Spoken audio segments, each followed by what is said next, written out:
Selamat pagi, mari kita mengawali hari ini dengan mendengarkan firman Tuhan dari buku Renungan Pagi Pulang ke Rumah yang ditulis oleh Ellen G. White.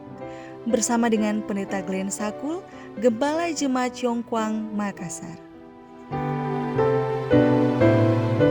Shalom, selamat pagi. Mari kita berdoa untuk meminta hikmat dari Roh Kudus Tuhan.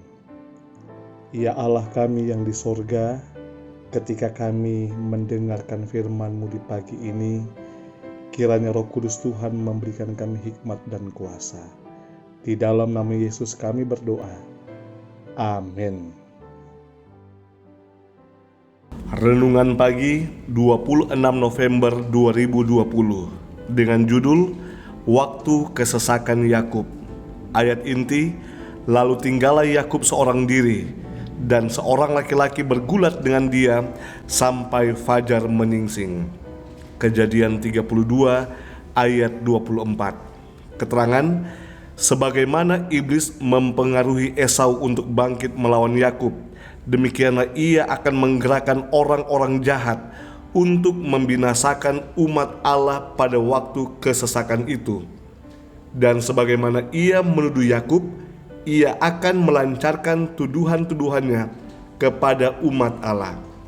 Ia menganggap dunia ini sebagai pengikut-pengikutnya, tetapi sekelompok kecil yang memelihara perintah-perintah Allah menolak supremasinya. Seandainya ia dapat menghapuskan mereka dari dunia ini, maka kemenangannya akan sempurna. Ia melihat bahwa malaikat-malaikat suci sedang mengawal mereka dan berkesimpulan bahwa dosa-dosa mereka telah diampuni. Tetapi ia tidak tahu bahwa kasus mereka telah diputuskan di dalam bait suci di atas. Ia mempunyai pengetahuan yang akurat mengenai dosa-dosa yang ia upayakan untuk dilakukan, dan dihadapkannya semua ini kehadirat Allah dalam terang sangat berlebihan, menggambarkan bahwa orang-orang ini patut diasingkan dari kemurahan hati Allah. Iblis mengatakan bahwa Tuhan tidak adil mengampuni dosa-dosa mereka, namun membinasakan dia dan malaikat-malaikatnya. Ia mengatakan bahwa mereka itu adalah mangsanya dan menuntut agar mereka diberikan kepadanya untuk dibinasakan. Apabila iblis menuduh umat Allah atas dasar dosa-dosa mereka, Tuhan mengizinkan dia untuk mencobai mereka seberat-beratnya.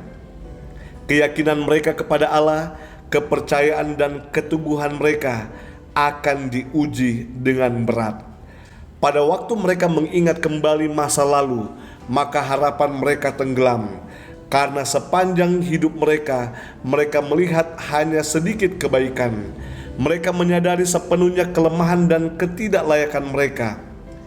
Iblis berusaha menakut-nakuti mereka dengan pemikiran bahwa mereka tidak punya harapan, bahwa noda kenajisan mereka tidak akan pernah dihapuskan.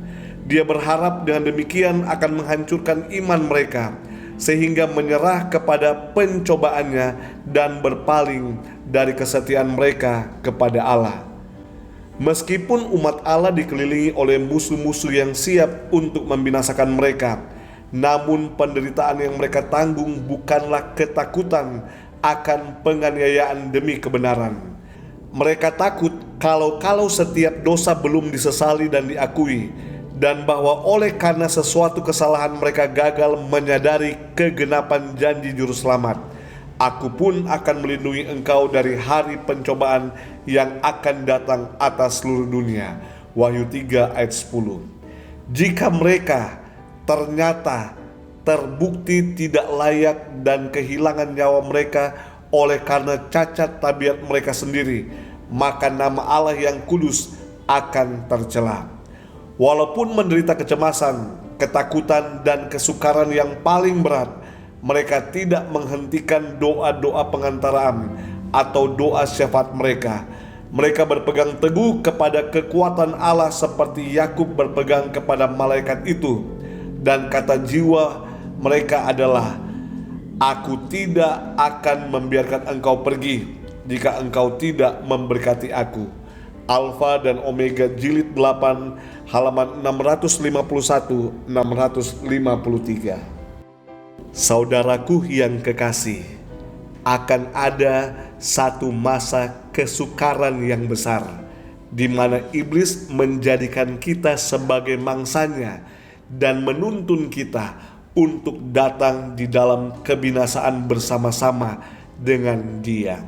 Dan Tuhan mengizinkan kita untuk dicobai dengan seberat-beratnya, melihat apakah keyakinan kita kepada Allah, kepercayaan dan keteguhan kita tetap percaya sepenuhnya kepada Tuhan, atau mudah jatuh dengan bujukan dan tipu muslihat iblis. Mari kita berdoa.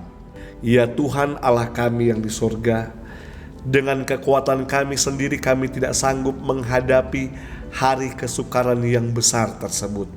Kami memohon perlindungan Tuhan untuk bersama-sama dengan kami, menguatkan kami dan menyanggupkan kami tetap percaya kepada Tuhan. Kembali hari ini kami menyerahkan kehidupan kami hanya ke dalam tangan Tuhan.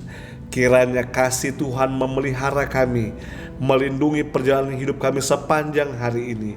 Berikanlah kami berkat kekuatan, berikanlah kepada kami berkat kesehatan dan sukacita menjalani kehidupan kami hari ini. Dan kiranya hari ini kami aman di dalam lindungan Tuhan. Di dalam nama Yesus kami telah berdoa.